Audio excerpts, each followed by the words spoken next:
things that I'm most excited about, that is a subtle change that is happening in the Latinx kidlit that I read, that the languages, the Spanish or the patois or the Portuguese or whatever it is, are coming across in these books, and it's seen it very much as the part of the main character's world. And I'm like, I'm here for it. Like, that's exactly what it should be. We should not feel that there is any uh, distance between the main character and the language that they speak, because not, of course, not every Latinx person speaks Spanish, or even if they come from a Spanish speaking country, they may not speak Spanish. I know lots of people in this country who are Latinx who do not speak Spanish. So it's not everyone's experience, but for a lot of people, that Spanish, or even attempting to learn the language or navigate the parts of your family that do speak that language, that's part of that identity. And I say we, but okay, I'll say me.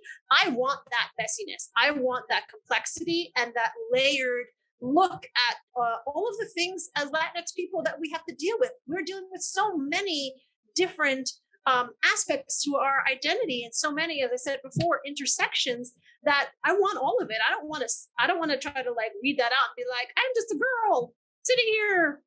Maybe I like someone. I mean, I want that too. I'm not anti-romance. I love a good romance, but I also want all of those other things, because that's real to me, and that's the experience of a complex kid.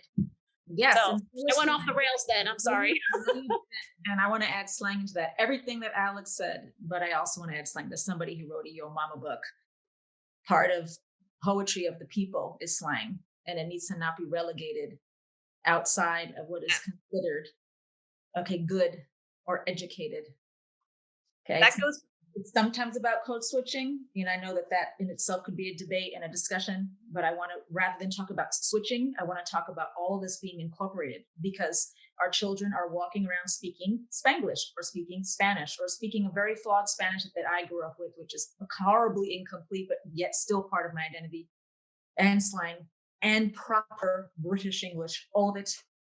And so when we're talking about that, those are the children who need those representations. So I really appreciate what you were saying, Alex, because our kids bring all those things, and we don't need to tell them to leave any part of it, but rather to weave it together. That's intersectionality, when we take it all together. Yeah, I love that. Thank you, Noni.